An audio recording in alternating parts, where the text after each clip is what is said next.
Surendra Vats. The diamond Shri Surendra Vats का जन्म हरियाणा के जिंद जिले के एक छोटे से गांव अंचरा खुर्द में सन 1972 में हुआ। पिता श्री जवाहरलाल वत्स सरकारी शिक्षक एवं माता चंद्रकला गृहिणी थी। 5 भाई बहनों में श्री सुरेंद्र वत्स सबसे बड़े हैं। श्री सुरेंद्र वत्स बचपन से ही बहुत महत्वाकांक्षी रहे हैं। श्री सुरेंद्र वत्स ने एमए और बीएड तक की शिक्षा पूरी की और करियर की शुरुआत प्राइवेट स्कूल में शिक्षक के रूप में की, जहां उन्हें मात्र 500 रुपए मासिक वेतन मिलता था। सन 1996 में इन्होंने जिंद शहर में केबल ऑपरेटर के बिजनेस की शुरुआत की। सन 2001 में दोस्त ने पहली बार आरसीएम का प्लान दिखाया।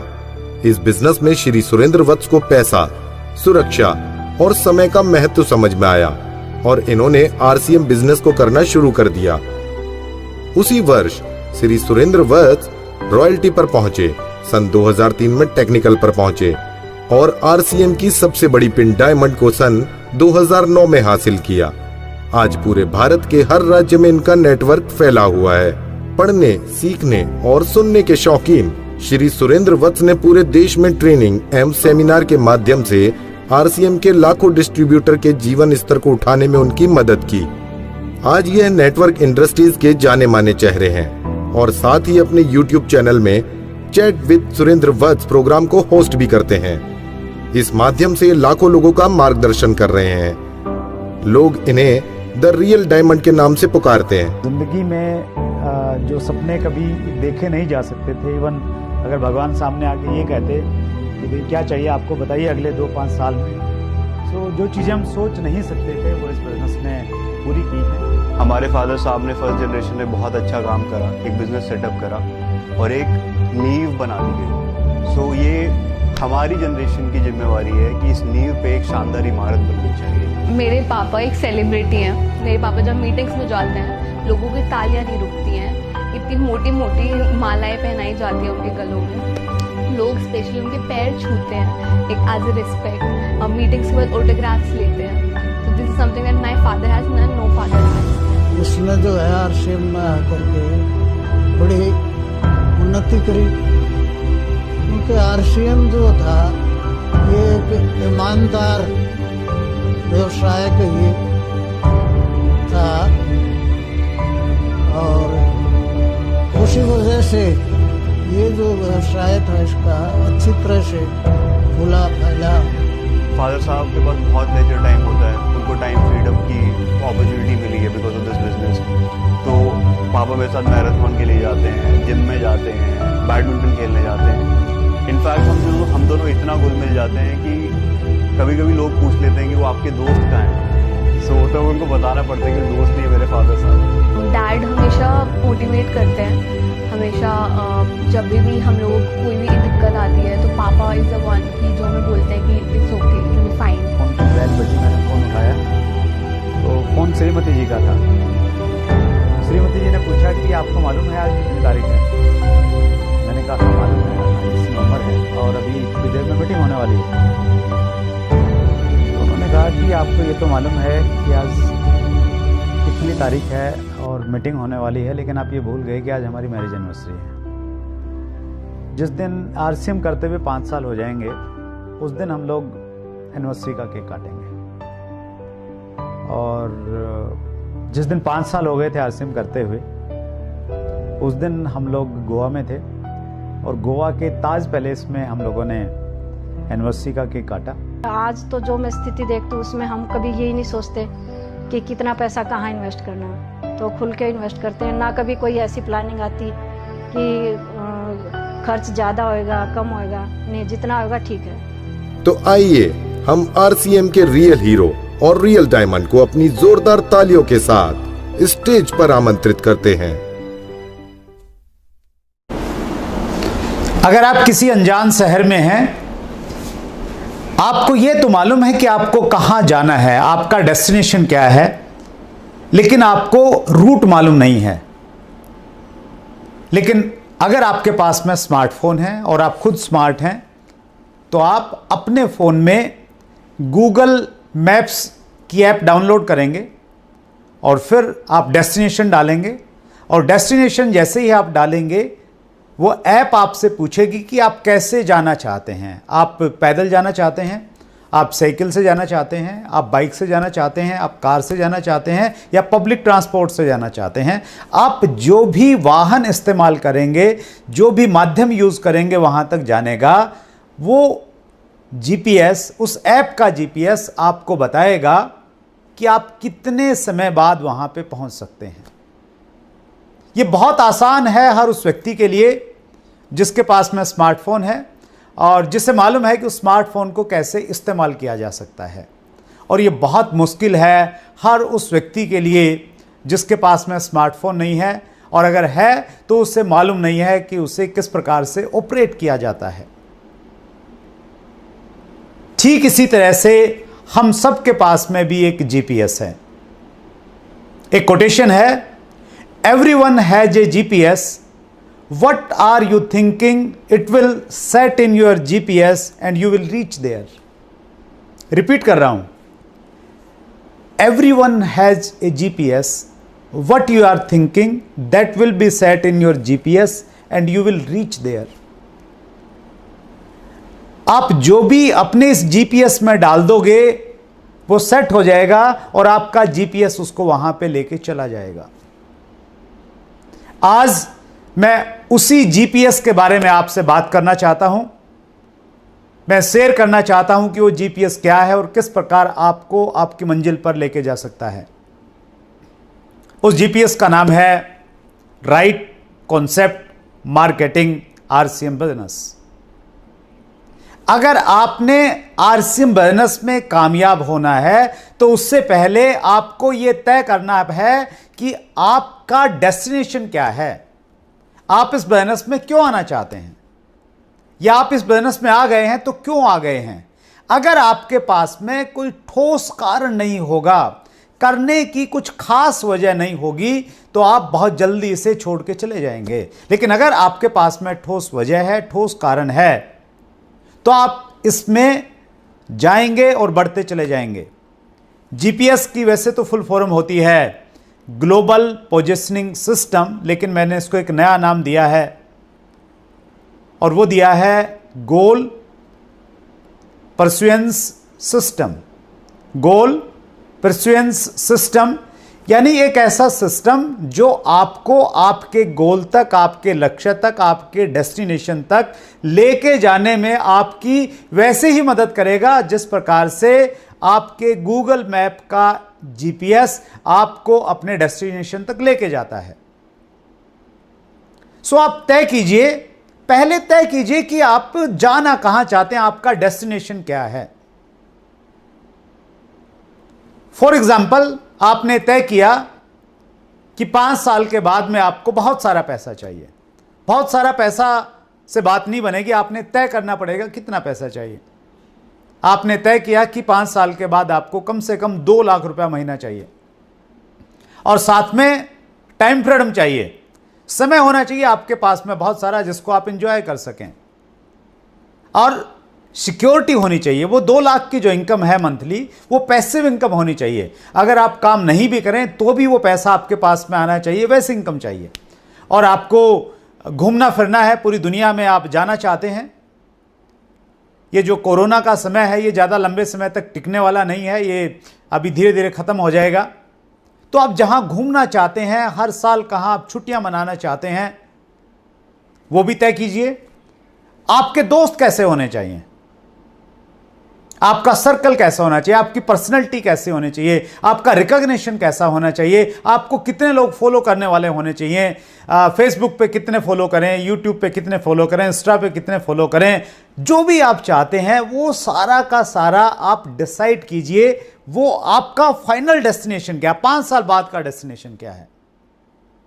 और जैसे ही आप तय करेंगे तो फिर आपका जो ये जीपीएस है आपसे पूछेगा कि ये जो सारी चीजें आपको चाहिए, ये जो डेस्टिनेशन आपका है, इस डेस्टिनेशन पे जाने के लिए आपने ये भी तय किया है कि 5 साल का समय आपको चाहिए। तो आपका जीपीएस आपसे पूछेगा कि आपके पास में वाहन क्या है, कौन से वाहन का आप इस्तेमाल कर रहे हैं।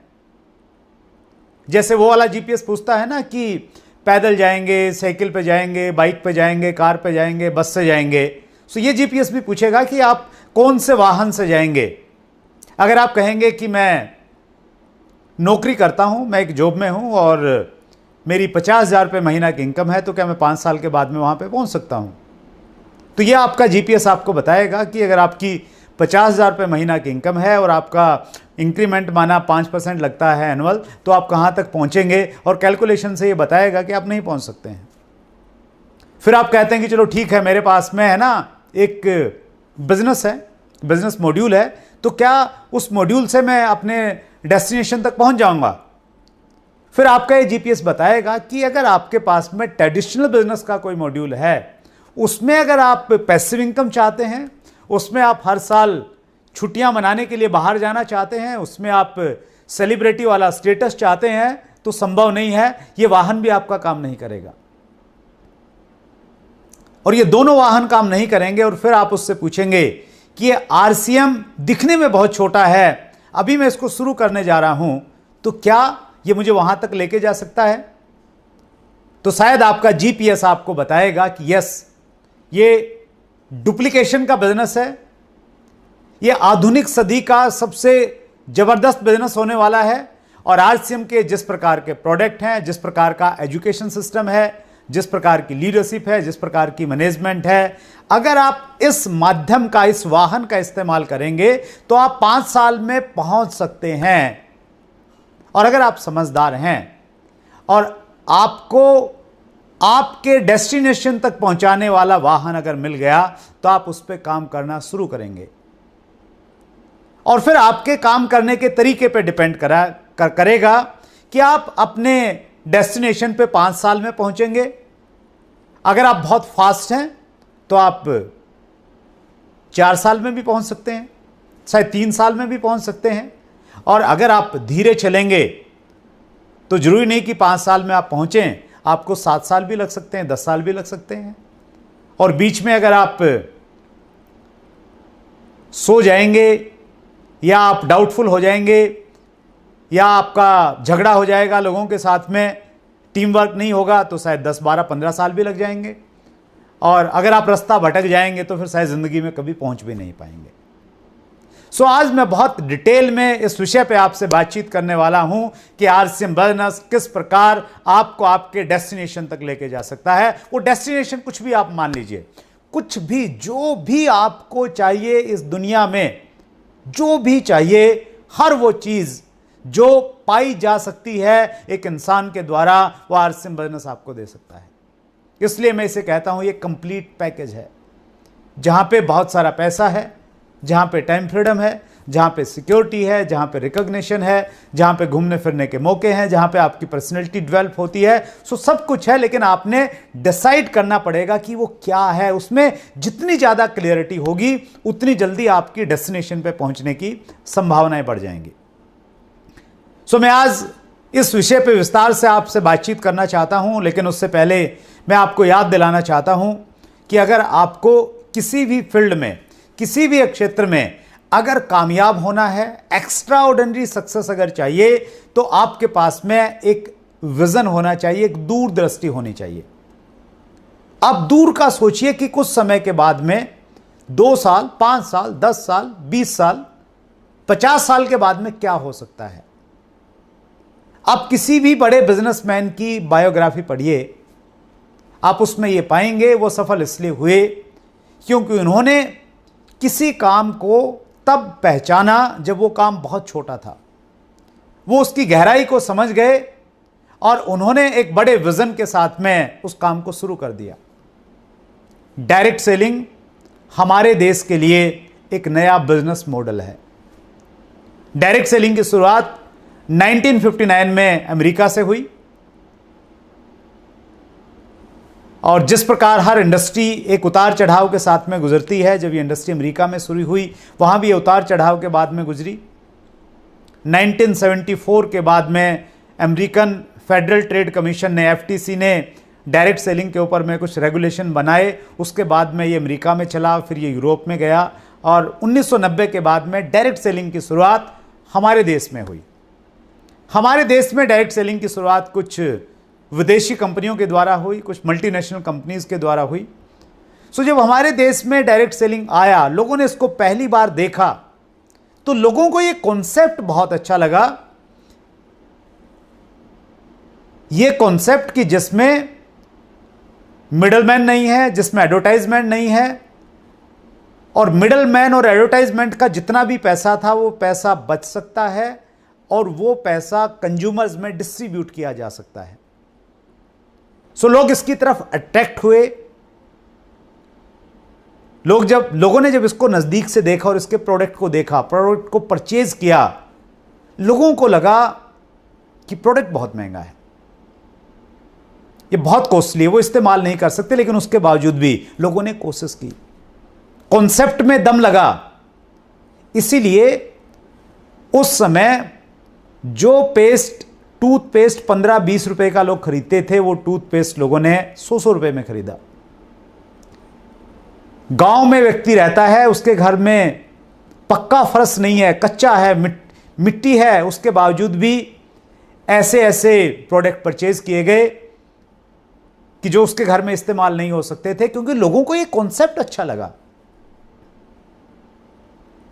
और बहुत जल्दी लोगों को निराशा हुई। लोगों को लगा कि ये प्रोडक्ट हमारी पॉकेट को सूट नहीं करते हैं, ये प्रोडक्ट हमारे जानकार लोग परचेज नहीं कर सकते हैं। और धीरे धीरे हिंदुस्तान का आम आदमी डायरेक्ट सेलिंग मॉड्यूल से दूर होता चला गया और एक धारणा के साथ में दूर हुआ कि डायरेक्ट सेलिंग का जो सामान है वो बहुत महंगा होता है। यहां पे 10 रुपए की चीज को 50 रुपए में बेचा जाता है।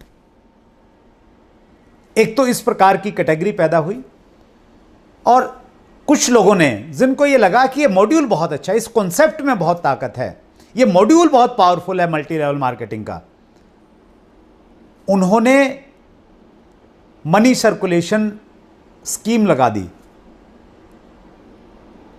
पोंजी स्कीम स्टार्ट हो गई, चिट फंड स्टार्ट हो गया, पिरामिड स्ट्रक्चर जिसे हम बोलते हैं, उस प्रकार के कॉन्सेप्ट आने स्टार्ट हो गए। आप जुड़िए, आपके पास में आपने सिर्फ पैसा देना है, कोई प्रोडक्ट नहीं मिलेगा, और उसी पैसे को वो रोटेट करने लग गए। इस प्रकार से हमारे देश में डायरेक्ट सेलिंग बदनाम होने लग गई। प्रकृति का नियम है कि जब आप कोई अच्छी चीज बोएंगे तो उसके साथ में गलत चीजें यानी घास फूस स्वतः पैदा हो जाती है। तो डायरेक्ट सेलिंग में हिंदुस्तान में यह स्थिति पैदा हुई, घास फूस इतनी पैदा हो गई कि फसल दब गई, फसल दिखती नहीं थी। यूं मानिए कि एक खेत में अगर 90-95% अगर घास फूस खरपतवार पैदा हो जाए तो 5% फसल कहीं दिखाई नहीं देगी। तो वैसी ही स्थिति हमारे देश में डायरेक्ट सेलिंग को लेकर हुई।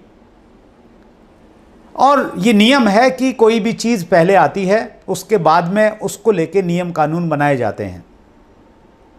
पहले कार बनी, कार बनने के बाद में फिर कार चलाने के नियम बने कि आपने कौन सी साइड में चलाना है, सीट बेल्ट बांधनी या नहीं बांधनी है। बाइक आई, बाइक पे एक्सीडेंट होने लग गए, फिर नियम आया कि हेलमेट लगाना जरूरी है। कोरोना आया, आने के बाद में मालूम चला कि सोशल डिस्टेंसिंग रखना जरूरी है, मास्क लगाना जरूरी है, हाथ धोते रहना जरूरी है। कोई भी अच्छी चीज़ है या बुरी चीज़ है, जब वो आती है तो उससे बचाव के लिए या उसको बढ़ाने के लिए नियम कायदे कानून बाद में आते हैं। अमेरिका में भी ऐसा ही हुआ और हमारे देश में भी ऐसा ही हुआ। डायरेक्ट सेलिंग को लेके जब मनी सर्कुलेशन का एक भयंकर दौर चल रहा था, 19 नहीं, मैं ये बात कर रहा हूँ 2011-12 की, उस समय डायरेक्ट सेलिंग इंडस्ट्री एक बहुत टफ टाइम से गुजरी। हर इंडस्ट्री गुजरती है, और उस टफ टाइम में बहुत सारी कंपनियों को सेक्रीफाइस करना पड़ा। और हम लोग बहुत लकी हैं कि आरसीएम बिजनेस उस दौर में उस प्रकार से उभरी जैसे सोना अग्नि से गुजरने के बाद में कुंदन बन जाता है। और आरसीएम बिजनेस ने एक नई कमिटमेंट के साथ में दोबारा डायरेक्ट सेलिंग में काम करना स्टार्ट किया 2012 में।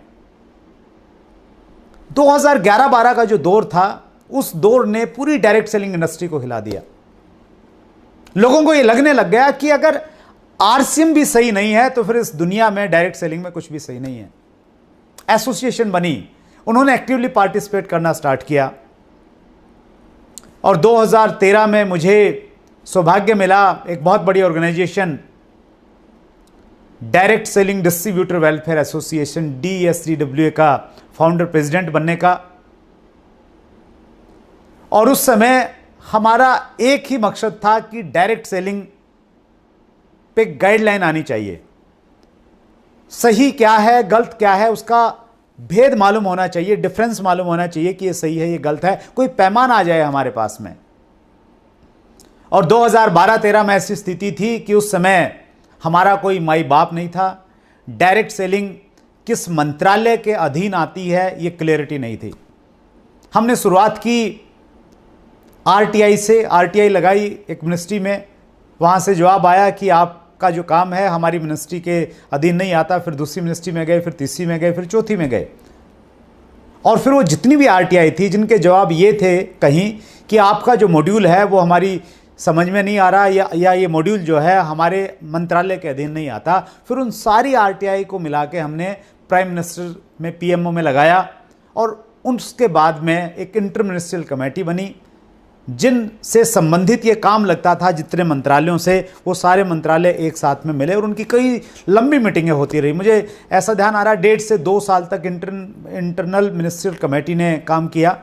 और उसके बाद में एक फाइनल परिणाम ये निकला कि डायरेक्ट सेलिंग का बिजनेस कंज्यूमर अफेयर मिनिस्ट्री के तहत आना चाहिए। और कंज्यूमर अफेयर मिनिस्ट्री ने इस पे काम करना स्टार्ट किया। और फिर हमने कंज्यूमर अफेयर मिनिस्ट्री को फॉलोअप करना स्टार्ट किया, खूब सारे फॉलोअप किए। हफ्ते में 2-2 बार हम लोग फॉलोअप करने चले जाते थे। फिर सरकार बदल गई, एक सेक्रेटरी से हम बताते, सेक्रेटरी बदल जाता, कभी डायरेक्टर चेंज हो जाते, एक बहुत लंबी प्रक्रिया चली। और फाइनली 9 सितंबर 2016 को भारत सरकार की कंज्यूमर अफेयर मिनिस्ट्री ने डायरेक्ट सेलिंग के ऊपर में गाइडलाइन जारी कर दी। ये बता दिया कि ये पैरामीटर्स हैं, जो कंपनी इन पैरामीटर्स पे काम करेगी वो सही कंपनी है, लीगल कंपनी है। और जो इन पैरामीटर्स को फॉलो नहीं करेगी वो चिटफंड में आएगी। उसके ऊपर मनी सर्कुलेशन बैनिंग एक्ट 1978 का जो कानून है वो लागू हो जाएगा। गाइडलाइन डायरेक्ट सेलिंग इंडस्ट्री में एक नई उम्मीद लेके आई, एक नई आशा की किरण लेके आई। और जिन्होंने इस गाइडलाइन को इशू किया था, मोहम्मद जाकिर हुसैन साहब डायरेक्टर थे उस समय, हेम कुमार पांडे जी जो सेक्रेटरी थे कंज्यूमर अफेयर मिनिस्ट्री के। मुझे चूंकि उनके साथ में काम करने का मौका मिला और फिर बाद में मुझे मौका मिला उनका इंटरव्यू लेने का, उन दोनों का मैंने इंटरव्यू लिया। और उसमें बहुत डिटेल से उन्होंने बताया कि डायरेक्ट सेलिंग की गाइडलाइन क्या है। आप भी उसको देख सकते हैं। गाइडलाइन से एक पॉजिटिविटी तो क्रिएट हुई, लेकिन जो हमारा एक अल्टीमेट गोल था वो गोल पूरा नहीं हुआ। ये गोल पूरा नहीं हुआ कि कोई ऐसा कानून बने, वो ऐसा कानून नहीं आया कि जो लोग गलत काम कर रहे हैं उनको सजा मिले, क्योंकि गाइडलाइन में सजा का प्रोविजन नहीं है।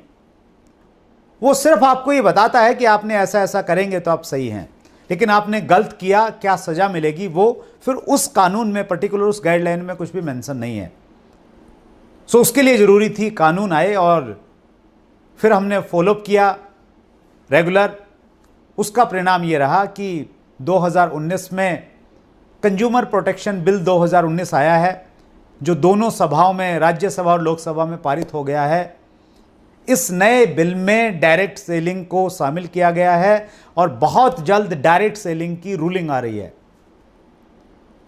जब पूरी दुनिया लॉकडाउन में थी अप्रैल में, उस समय हमारी मिनिस्ट्री बहुत सीरियस थी, एक्टिव थी।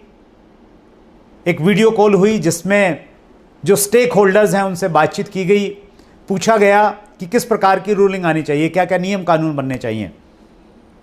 और मैं एसोसिएशन का पार्ट होने की वजह से मैंने भी रिप्रेजेंट किया वहाँ डिस्ट्रीब्यूटर्स को।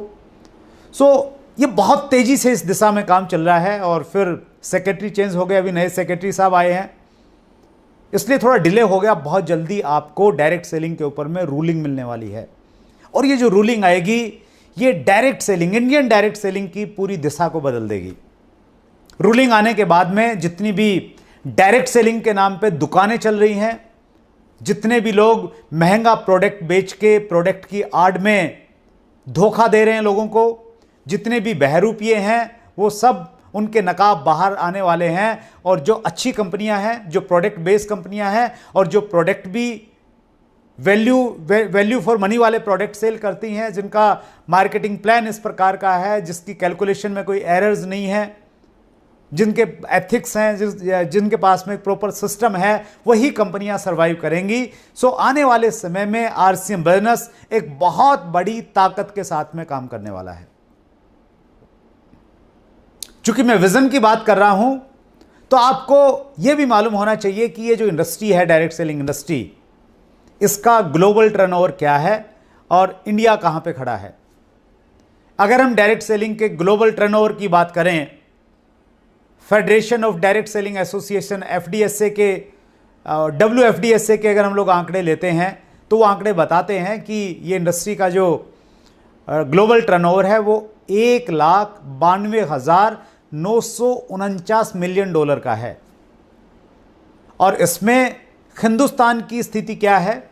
हिंदुस्तान की स्थिति है कि हम लोग मात्र $1,518 मिलियन का व्यापार कर रहे हैं, जो टोटल टर्नओवर का 0.7% है।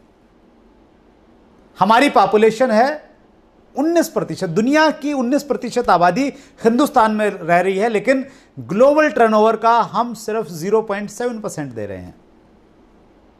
अमेरिका दे रहा है $35,000 मिलियन, जो टोटल टर्नओवर का 18% के लगभग बनता है।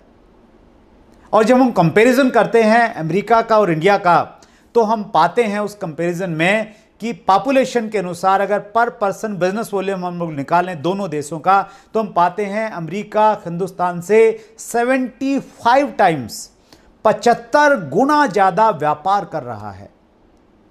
सो ये आंकड़े बता रहे हैं कि हिंदुस्तान में डायरेक्ट सेलिंग का एक बहुत उज्जवल भविष्य होने वाला है। KPMG और फिक्की की जो रिपोर्ट्स हैं वो इशारा कर रहे हैं कि अगले 4-5 साल में इंडस्ट्री 5-6 गुना बड़ा हो जाएगी। कंज्यूमर अफेयर मिनिस्ट्री में जो मिनिस्टर हैं माननीय श्री रामविलास जी पासवान, वो कह रहे हैं कि ये बेहतरीन व्यापार का मॉडल है डायरेक्ट सेलिंग। केंद्रीय वित्त राज्य मंत्री अनुराग ठाकुर को पिछले दिनों आपने सुना, वो वकालत कर रहे हैं कि डायरेक्ट सेलिंग में लोगों को आना चाहिए।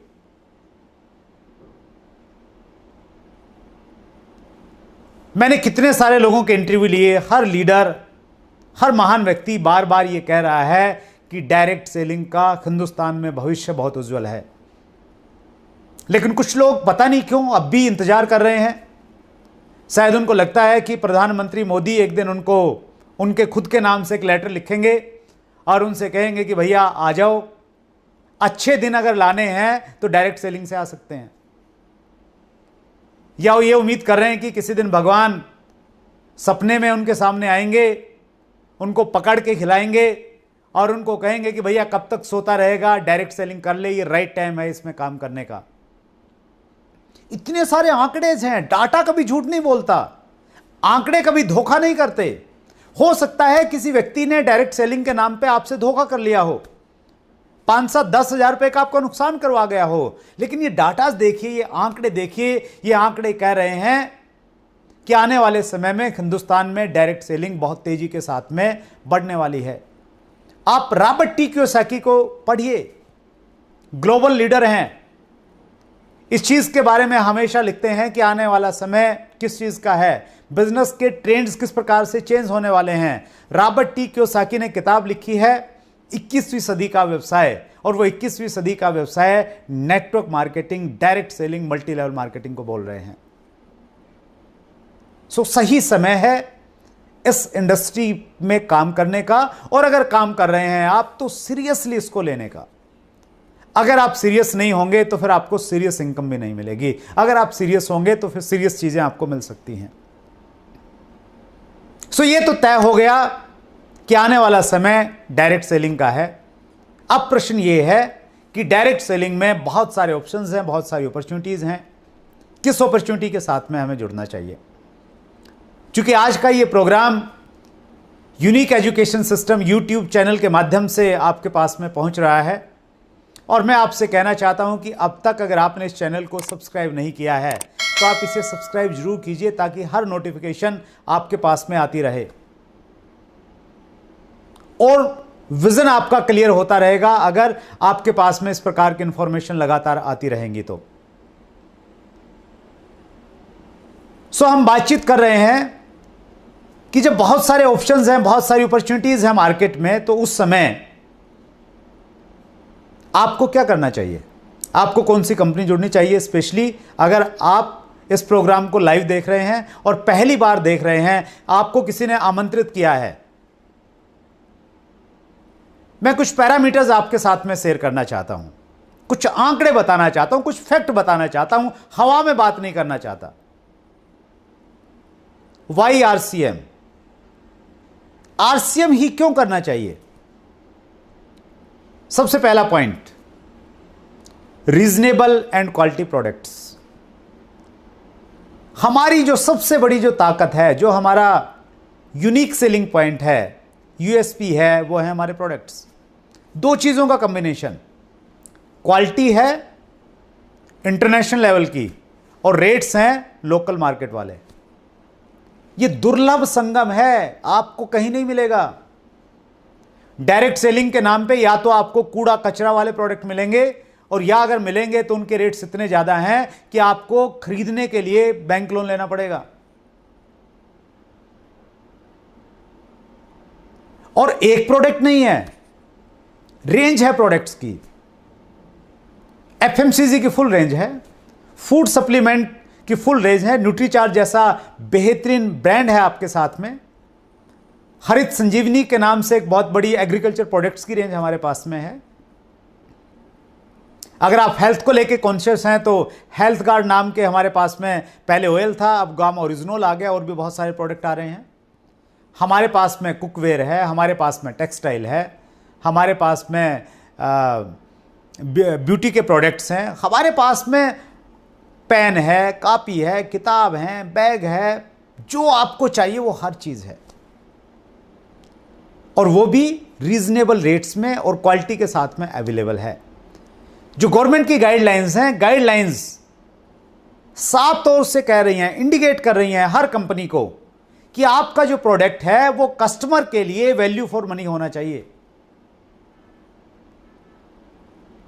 आप डीपी के बाद में बीवी के साथ में आप अपने डिस्ट्रीब्यूटर्स को, डायरेक्ट सेलर को, अगर वो वैल्यू फॉर मनी मिल रहा है, वो मायने नहीं रखता। मायने ये रखता है एक कंज्यूमर जिसको कोई मतलब नहीं है डीपी से, जिसको कोई मतलब नहीं है बीवी से, जो एमआरपी पे प्रोडक्ट परचेज कर रहा है, उसको उस प्रोडक्ट में वैल्यू नजर आनी चाहिए। और वो प्रोडक्ट अगर आपकी कंपनी के पास है तो आप लीगल काम कर रहे हैं, और वैसा प्रोडक्ट अगर आपके पास में नहीं है तो आप मनी सर्कुलेशन बैनिंग एक्ट 1978 के तहत आ जाएंगे। दूसरा जो हमारा यूनिक सेलिंग पॉइंट है वो है ह्यूज इंफ्रास्ट्रक्चर। आरसीएम के पास में जो ढांचा है, जो इंफ्रास्ट्रक्चर है, वो किसी भी डायरेक्ट सेलिंग कंपनी के पास में नहीं है। हमारे पास में अपने खुद के मैन्युफैक्चरिंग प्लांट्स हैं। प्लांट्स में न केवल मात्र हम लोग रॉ मटेरियल खरीद के प्रोडक्ट बनाते हैं, अपितु हम रॉ मटेरियल भी अपना खुद का बनाते हैं। मैं आपको आमंत्रित कर रहा हूं, आप हमारे रुड़की के प्लांट में जाइए, जहां पे 50 से ज्यादा एफएमसीजी प्रोडक्ट बनते हैं एक जगह पे। वहां पे आप देखेंगे कि एफएमसीजी का जो रॉ मटेरियल है, नूडल्स, वो हमारा इन हाउस बन रहा है। फैक्ट्री, अलग से फैक्ट्री है वहीं पे, हमारी अपनी आरसीएम की, जहां रॉ मटेरियल खुद का बनाया जाता है, प्रोडक्शन खुद की है, क्वालिटी कंट्रोल खुद का है। क्या वहां पे क्वालिटी के ऊपर कोई क्वेश्चन मार्क हो सकता है? कभी नहीं हो सकता। हमारे पास में अपने डिपोज हैं, अपने खुद के, अपनी खुद की प्रॉपर्टी में, और एक दो नहीं है, 100 से ज्यादा हैं। 10,000 के लगभग हमारे सेंटर्स हैं, छोटे बड़े मिला के। और पिकअप सेंटर्स पे हम लोग बहुत तेजी के साथ में काम कर रहे हैं। वंडर वर्ल्ड और वंडर वर्ल्ड क्विक करके दो एक नए सेगमेंट आ रहे हैं, जिसकी वजह से पूरे पिकअप सेंटर्स का काया जो है, काया जो उनका स्वरूप है वो पूरा का पूरा बदलता हुआ आप देखेंगे। कंपनी बहुत सीरियस है पर्टिकुलर इस सेगमेंट के ऊपर में। सो जो इंफ्रास्ट्रक्चर आपको मिल रहा है, आरसीएम डिस्ट्रीब्यूटर को मिल रहा है, बगैर किसी इन्वेस्टमेंट के मिल रहा है। आप बिजनेस कीजिए जम्मू कश्मीर में, या बिजनेस कीजिए तमिलनाडु में, बिजनेस कीजिए गुजरात में, या बिजनेस कीजिए आप आसाम में, आपको बगैर किसी इन्वेस्टमेंट के ये इतना बड़ा इंफ्रास्ट्रक्चर मिल रहा है, किसी के पास में नहीं है। तीसरी जो हमारी स्ट्रेंथ है, और वो बहुत बड़ी स्ट्रेंथ है, वो हैं हमारे विजनरी फाउंडर।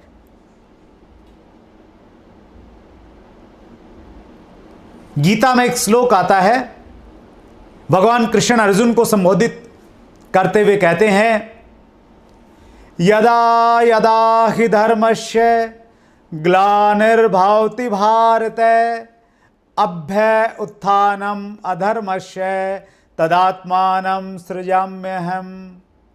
वो कहते हैं, अर्जुन, जब जब इस धरती पे अंधकार और अत्याचार बढ़ेगा, अधर्म बढ़ेगा, तब तब मैं धर्म की रक्षा करने के लिए मानव के रूप में अवतार लूंगा और इस धरती में धर्म का प्रचार करूंगा, अंधकार को दूर करूंगा। और जब डायरेक्ट सेलिंग में अंधकार चरम पे था, जब यह माना जा रहा था कि डायरेक्ट सेलिंग मतलब 5 गुना मार्केट में जो सामान मिलता है उससे 5 गुना आपको मिलेगा, वो डायरेक्ट सेलिंग होती है। उस समय भगवान के भेजे हुए दूत टीसी छावड़ा जी ने जन्म लिया और उन्होंने आरसीएम नाम से एक नया कॉन्सेप्ट शुरू कर दिया। एक आरसीएम डिस्ट्रीब्यूटर्स के लिए यह बहुत प्राउड की बात है कि हमारे जैसी मैनेजमेंट, हमारे जैसे मैनेजिंग डायरेक्टर जो एक बहुत बड़ी सोच रखते हैं, जिनकी इतनी साफ इंटेंशन है, जिनका इतना बड़ा विजन है, जिनके इस प्रकार के उद्देश्य हैं कि आरसीएम के माध्यम से हिंदुस्तान की हर समस्या का समाधान किया जा सकता है। जितनी भी समस्याएं हमारे देश में हैं, उनमें मुख्य जो कारण है वो है पैसा, वो है बेरोजगारी, वो है अशिक्षा। और इन सारी समस्याओं का समाधान आरसीएम बिजनेस के माध्यम से है। जब आप गहराई में जाएंगे तो आप पाएंगे। यह बहुत दुर्भाग्यपूर्ण है कि हमारे देश में डायरेक्ट सेलिंग में जो कंपनियां आती हैं, ज्यादातर कंपनियां गलत इंटेंशन के साथ में आती हैं। एक ही गोल है कि जैसे तैसे करके ये इनके प्रकारेण पैसा इकट्ठा करना है और फिर पिछली गली से निकल जाना है। हिंदुस्तान में ऐसा कोई दूसरा उदाहरण आपको नहीं मिलेगा कि एक कंपनी कानूनी प्रक्रिया से गुजरने के बाद उसी नाम के साथ, उसी ब्रांड के साथ, उसी ऑफिस के साथ, उन्हीं प्रोडक्टों के साथ, उन्हीं बैंक अकाउंटों के साथ में दोबारा स्टार्ट हुई है। आरसीएम इज ओनली कंपनी, और वो इसलिए संभव हुआ कि उस प्रकार की एक विजनरी सोच और उस प्रकार की कमिटेड लीडरशिप है। चौथा हमारा यूनिक सेलिंग पॉइंट है एक्सपीरियंस। 1977 से fashion shooting private limited traditional business में काम कर रही है और 2000 में आरसीएम के रूप में शुरू कर दिया। ये जो इतना बड़ा अनुभव है ट्रेडिशनल मार्केटिंग का और डायरेक्ट सेलिंग का, जो कॉम्बिनेशन है दोनों एक्सपीरियंस का, वो भी दुर्लभ है। वो शायद आपको देखने को नहीं मिलेगा। और जब आप एक्सपीरियंस से गुजरते हैं, उतार चढ़ाव से गुजरते हैं, तो उतार चढ़ाव आपको बहुत कुछ सिखा के जाता है, आपको बहुत कुछ सीखने का मौका मिलता है और फिर आप गलतियां नहीं करते हैं। सो उस अनुभव के साथ में हम लोग निकले हुए हैं, वो हमारी एक बहुत बड़ी स्ट्रेंथ है। और एक्सपीरियंस भी किस चीज का, जो हमारी जो बैकग्राउंड है, आरसीएम का इतिहास ये बताता है, कोई भी व्यक्ति 1.5 करोड़ के लगभग लोगों ने आज तक आरसीएम बिजनेस को ज्वाइन किया है। एक भी व्यक्ति, एक सिंगल व्यक्ति ऐसा नहीं कहेगा कि कंपनी ने मेरे 2 रुपए रख लिए। पूरे हिंदुस्तान में आप ढूंढ के लाइए, इतनी बड़ी क्रेडिबिलिटी है कंपनी की। एक समय जहां पे डायरेक्ट सेलिंग कंपनियों को चोर निगाहों से देखा जा सकता है, वहां पे आरसीएम बिजनेस एक एग्जांपल है। कितने सालों में इतने सारे लोगों को जुड़ने के बाद एक सिंगल व्यक्ति ये नहीं कह सकता कि मेरे साथ में भेदभाव हो गया, मेरे साथ में धोखा हो गया, या मेरा पैसा नहीं कंपनी ने दिया। 5वीं जो हमारी स्ट्रेंथ है वो है हमारा मार्केटिंग प्लान। हमारा मार्केटिंग प्लान लीगल है। हमारा मार्केटिंग प्लान एक नए डिस्ट्रीब्यूटर को ये ताकत देता है कि वो 20 साल पहले ज्वाइन किए गए किसी व्यक्ति से बड़े लेवल पे जा सकता है। ये पिरामिड स्ट्रक्चर नहीं है कि जो पहले आएगा वही पाएगा। आज ऐसे हजारों लाखों एग्जाम्पल हैं कि जो लोग बाद में आए उन्होंने बड़ी तेजी से काम किया और वो सबसे आगे निकल गए, क्योंकि मार्केटिंग प्लान की ताकत है। आरसीएम के मार्केटिंग प्लान में कोई कैलकुलेशन एरर नहीं है। आरसीएम का मार्केटिंग प्लान गाइडलाइन का 100% पालन करता है। आरसीएम का प्लान दोनों तरह के लोगों को आमंत्रित कर रहा है। जो लोग बहुत तेजी के साथ में पैसा कमाना चाहते हैं, यहां पे वो ओपन बिट प्लान के साथ में ज्यादा ग्रुप स्टार्ट करके वो ज्यादा पैसा कमा सकते हैं। जो लोग थोड़ा सिक्योरिटी के साथ में करना चाह रहे हैं, वो 2 या 3 लाख के मॉडल के साथ में काम कर सकते हैं। और उसके लिए मुकेश कोठारी सर ने एक बहुत शानदार वीडियो हमें बना के दिया है, जो प्लान से रिलेटेड, स्पेशली प्लान में किस प्रकार से पैसा है उसको लेके बहुत क्लियरिटी आपके अंदर में लेके जाता है। सो आप मुकेश कोठारी सर का वो वीडियो अगर आपने नहीं देखा है तो जरूर देखना चाहिए। छठी जो हमारी ताकत है वो है हमारा education system, unique education system. पूरी लीडरशिप ने मिलकर एक एजुकेशन सिस्टम बनाया, एक इंडिपेंडेंट एजुकेशन सिस्टम, जो हर आने वाले डिस्ट्रीब्यूटर को यह श्योरिटी देता है कि उसका ख्याल रखा जाएगा। अगर कोई व्यक्ति उसको छोड़ के चला गया, जिसने ज्वाइन करवाया था वो छोड़ के चला गया, तो उससे घबराने की जरूरत नहीं है। वो यूनिक एजुकेशन सिस्टम से जुड़ जाएगा, ऑटोमेटिक जुड़ेगा, बाय डिफॉल्ट जुड़ेगा, और ये एजुकेशन सिस्टम उसको एजुकेट करेगा, उसको गाइड करेगा, उसकी काउंसलिंग करेगा, उसके लिए मीटिंग करेगा, सेमिनार करेगा, ट्रेनिंग करेगा, वर्कशॉप करेगा, हर वो चीज़ करेगा जो उसको उसके डेस्टिनेशन तक लेके जाने के लिए ज़रूरी है। हमारा चैनल है यूनिक एजुकेशन सिस्टम का, यूट्यूब चैनल है और वेबसाइट है। ऐप बहुत जल्दी आपको देखने को मिलने वाली है। सो आप हमेशा, अगर आपको लग रहा है कि आपके प्लान आपको उस प्रकार से सपोर्ट नहीं कर रहे हैं, सो यूनिक एजुकेशन सिस्टम को आप मत भूलिए, इससे कनेक्टेड रहिए किसी न किसी रूप में। ये जो 6 चीज़ें हैं ना, ये जो 6 यूनिक सेलिंग पॉइंट्स हैं, ये चीख चीख के और चिल्ला चिल्ला के ये कह रहे हैं, नॉर्थ और साउथ, ईस्ट और west, RCM is the best, RCM is the best. इससे बढ़िया कंपनी आपको शायद नहीं दिखेगी। और इसीलिए आज के टाइम में, स्पेशली जब कानून में रूलिंग आ रही है डायरेक्ट सेलिंग के ऊपर में, इस समय जब कोरोना के टाइम में, लॉकडाउन के टाइम में पूरा हिंदुस्तान बंद था, उस समय आरसीएम के सेंटर खुले हुए थे। आरसीएम ने यह दिखा दिया कि कुछ भी बंद हो जाएगा लेकिन आरसीएम बंद नहीं होगा।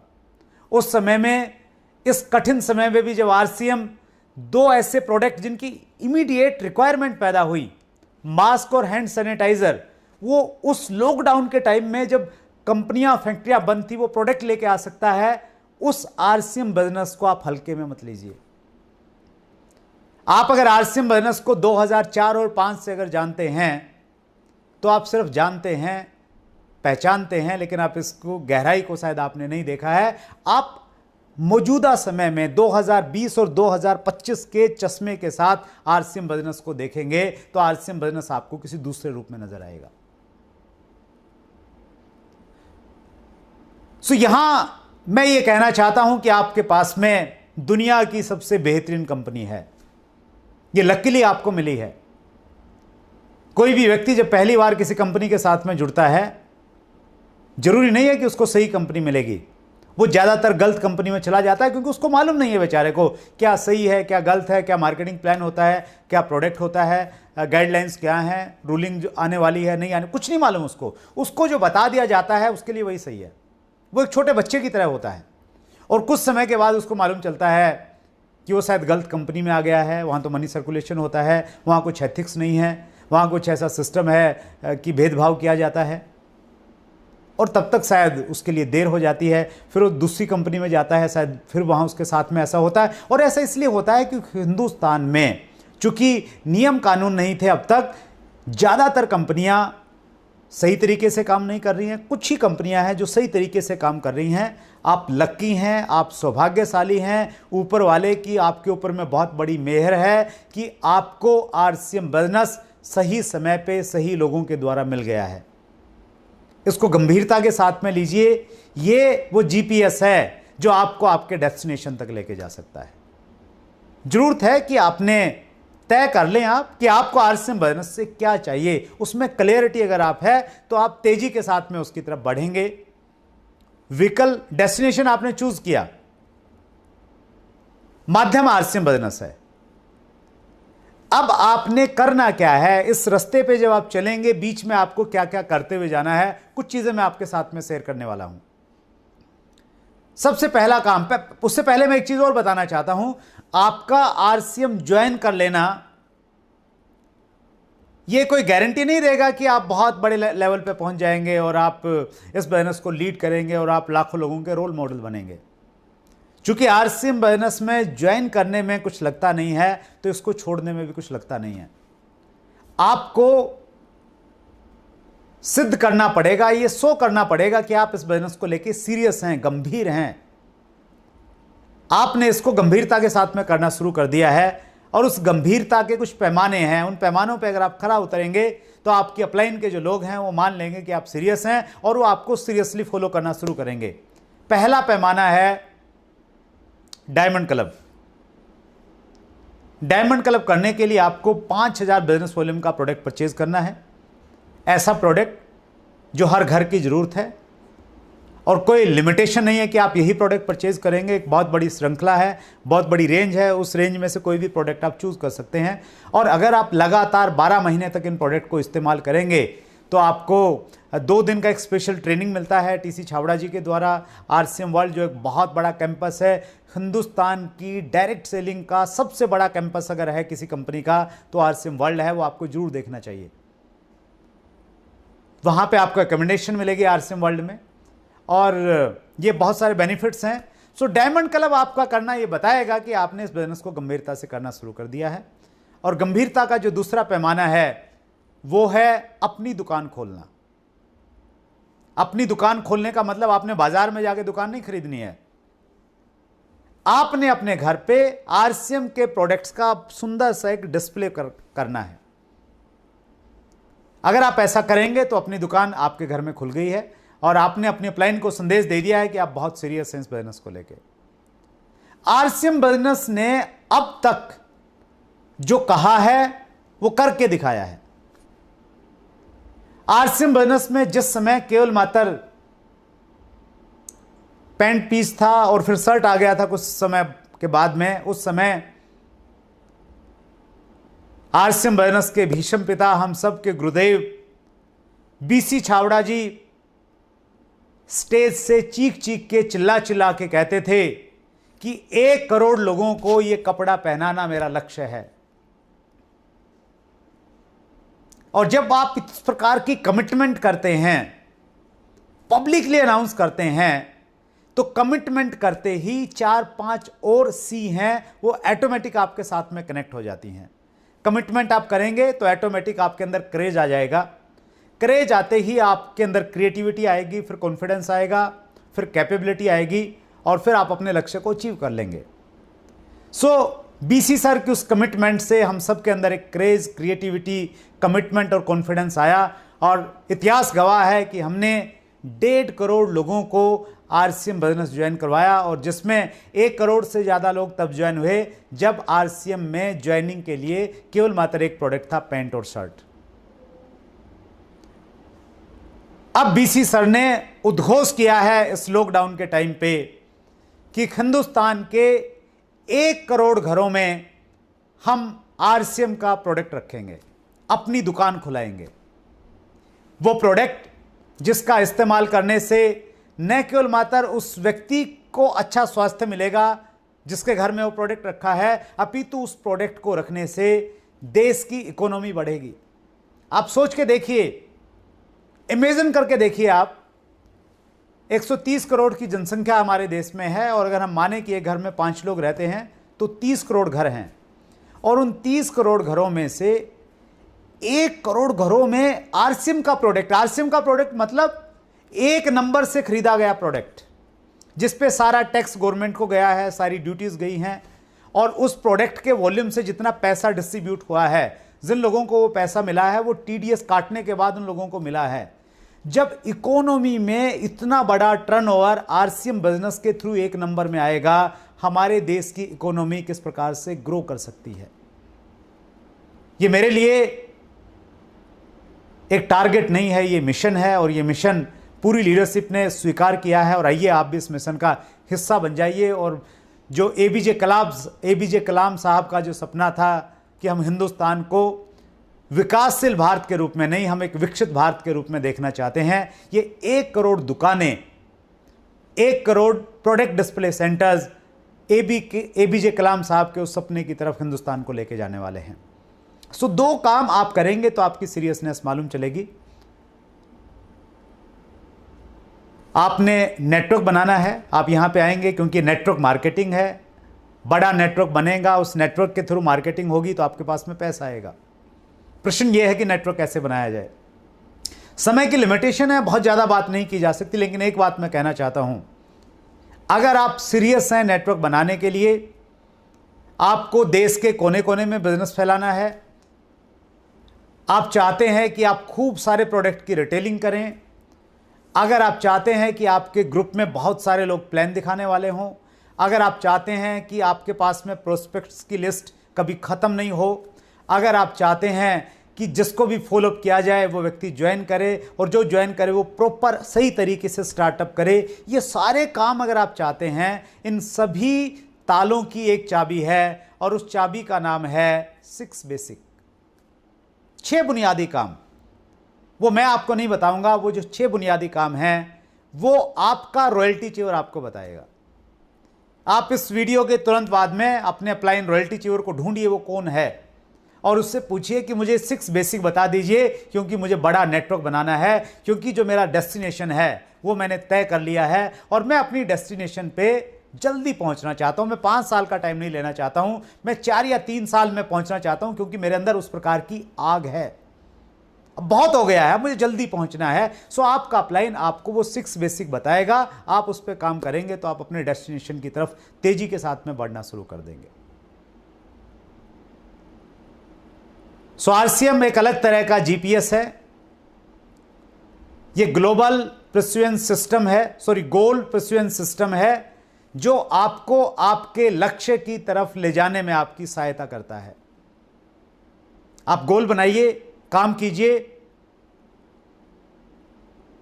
बड़े विजन के साथ में काम कीजिए, दुनिया की बेस्ट कंपनी के साथ में है, दुनिया के सबसे बेहतरीन एजुकेशन सिस्टम के साथ में आप जुड़े हैं, बस अपनी सीरियसनेस और अपनी कमिटमेंट थोड़ी सी बढ़ा लीजिए। लास्ट में एक स्टोरी के साथ में अपनी बातचीत खत्म करना चाहता हूं।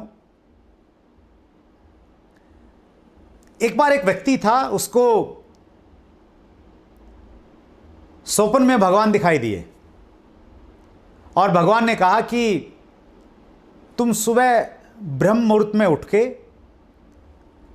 पास में जो नदी बहती है उस नदी के किनारे जाना, उस नदी पे तुम्हें बहुत सारे पत्थर मिलेंगे, उन पत्थरों में से जो गर्म पत्थर होगा, बहुत सारे पत्थर होंगे लेकिन एक गर्म पत्थर होगा, उस गर्म पत्थर को उठाना, और उस पत्थर को हाथ में लेके तुम जो भी मांगोगे वो तुम्हें मिल जाएगा।